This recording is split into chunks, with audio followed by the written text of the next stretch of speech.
Dr. Roberts, before we get too involved with this, let me give you a list.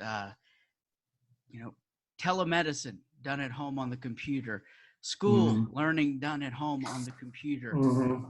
television interviews done at home on the computer, movies skipping the movie theaters, coming right to our televisions. There's been a lot of change in how we operate and how we go about our daily lives. And I was curious, uh, despite not being around other people, these things are super convenient, easier to get done when it comes to people delivering food to you from a Sure. restaurant or a store. And I'm curious as to how much of this you think sticks around after COVID-19 goes away.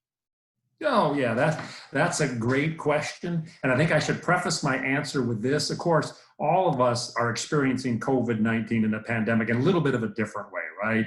Whether we have children at home, kind of the nature of the work we do, maybe heaven forbid, we're sick with the disease itself, or maybe we're out of work because of the pandemic. So having said that, all of our experiences are different, but I'm ready for you, Adam. I came up with what I call my top 5 conveniences that we'll miss most after the pandemic is over.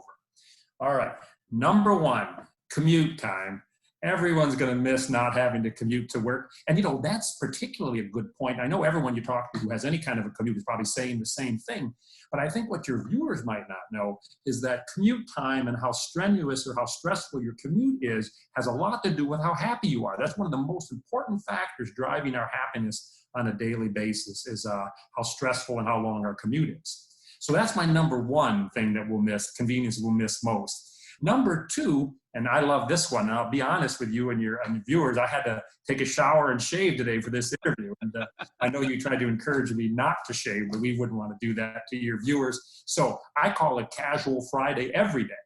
And so I know people are not missing. I went on, I think it is good to keep a routine, but I've kept to the every other day shaving, and I like that. And I won't keep that up once I go back to the classroom and back to Baylor. But so I think people are really going to miss the, kind of the more casual and, vibe that we get from working at home. So Right. I think both a good thing because we get the don't have to get in the shower right away. My daughter just explained that she didn't comb her hair till 1 o'clock in the afternoon. Yeah.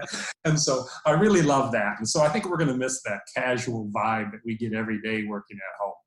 Another thing, as you mentioned, telemedicine, all that kind of stuff, I think that might really have an uptick. We may continue that after the pandemic, but also online grocery shopping. Now, people are getting into that, not only just to be safe, but it is convenient. But I think we maybe, as a public, needed a little push into using online, particularly, some of the people who are not typically heavy, technology users. They've been kind of pushed, both to be safe and for convenience purposes into online grocery shopping. And that's something that if they have a good experience now, I know there's a lot of demand for online grocery shopping right now, but if they have a good experience now, that's very likely to last into after post-pandemic, let's put it that way. I think more flexible office or work days are something that we'll certainly miss. Not everyone has, again, that luxury. We got the people on the front line who are in there working hard, and thank God for them. But for a lot of people who can do their work and just got to get it done in the day, we've got a lot of more flexibility to take a small break to work with our children or do anything else we do, and kind of take that 5 to 8 hours of work, maybe 8 hours typically that we work, and spread that over an entire day. So I think we're going to really miss that. Also, I've seen in our neighborhood, and I'm sure in everybody else as well, I've seen a lot of people doing yard projects, raking and, planting shrubs and things like that. I mean, that's a great way to get out and, and distract yourself from what's going on. And I think that's something that we're really going to miss, that free time, to be able to, do the things that we just don't have time to do with all the other things that go on, before this pandemic. Another thing that I've noticed, and I'll stop, I think this is really number 6, so I'm giving a little extra for money here. But one thing I've really noticed, my response to my texts, personal texts and email, business email, are getting answered a lot faster. So I think I'm gonna really be disappointed when I get back to the You real answered us right away, so thanks for that. and for good reason. So yeah, so there's a lot of things we're really gonna miss. I mean, this is, again, if there is a silver line, when there's such terrible things like all the things the terrible sicknesses and deaths and things that are going, and then loss of work. I mean, that's important as well. Those things are going to be forever with us. But as far as things we can miss, yeah, there are a few things, some few conveniences, like you mentioned, that we are truly going to miss when we have to go back to work with the regular 9 to 5. Well, you say that we're going to miss it, but I guess I'm wondering is, do you think this is maybe at the onset of a kind of a social switch at how we do certain things? Do you think all of that will completely go away? Or do you think you'll see society start moving toward that as we kind of already have? Like you'll see mom and pop shops, they're not doing as well as they used to because Mhm. of big box stores like Amazon and Walmart and how convenient it is. Do you think that maybe this is the beginning of kind of a social switch on how we operate? Oh, I really hope so. That will kind of, maybe, and as it progresses, I'm not sure how long, we're going to be quarantined or self-isolating, but the longer we do, the more likely those kind of habits will hold. And so, I think old habits are hard to break, but I think, maybe an appreciation for family and for flexibility, and maybe even the realization that, we can do a lot of things off-site, online, that we really didn't realize. I'm teaching classes online, which I've never done before at Baylor. And I'm really enjoying a lot of things I'm learning there. And I'm really seeing some of the value that brings to our students. So yeah, I would like to think, I know, again, old habits die hard. And a lot of times we'll go back to those old habits once the pandemic, or I'm talking about like past recessions. And I talk and do a lot of research about money and how people work with money. And I get that same question.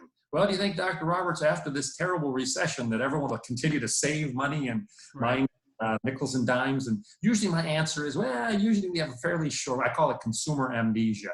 We have a short memory. And as soon as all the bad things are past, we got to go back to our old ways. But I do think we'll pick up on some of this. And I think some of the things could really change, like you've mentioned about online grocery shopping, movies, the way we're delivered entertainment. Yeah, I think a lot of it's bound to change because of this drastic impact. And the longer this pandemic, or the impact of our lifestyle by the pandemic lasts, the longer more likely we're going to have a change in habits.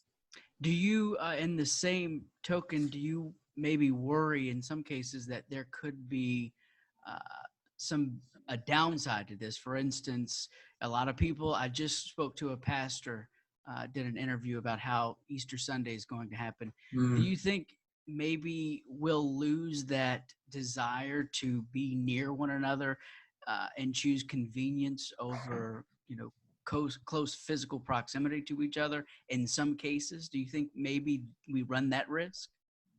You know what? I'd say pretty clearly no. And here's what I mean by that. As human beings, we are what sociologists, research psychologists call social animals. We are really geared, we are just wired to want to be in relationships. The most important factor that drives our happiness and well-being is having happy and solid and healthy relationships. So as much as I think actually I'm very optimistic on this regard. That is our hard wiring that's been part of who we are as humans for thousands of years. So I don't see a 2-3 month hiatus from that because of these kind of forced social isolation and forced exile, that's going to change. I think we're going to jump back in as soon as we feel safe. And I think that might take a while before I feel safe to go to a football game or a large crowd venue. But I think once we feel safe, I think all of us will jump in with both feet, because as human beings, we are wired to be in relationship and close to other people. So I guess what I'm hearing is we'll take the good parts of the social distancing and kind of merge it with the old ways of doing things. And some things will stay, some things will leave, but it'll be kind of a melding of both worlds, the online, the offline, and just whatever works best after this. Yeah, no, I agree 100%. We'll take the best of both. And I think what we're seeing is that, there really are things in our life that we can do. I mean, and again, I think what real important lesson to be learned is this is not likely the last time we'll see any kind of a, flu or pandemic, maybe hopefully never a pandemic, but certainly we have to learn that some of the social distancing, hand washing, all that stuff is great lessons to learn. I think, one silver lining that may come from all this is our more conscious, being more conscious about, keeping our hands clean and covering our mouths when we sneeze and cough, and, social distancing when we don't feel well, staying home from work when we don't feel well. I think those are all going to pay benefits in the future.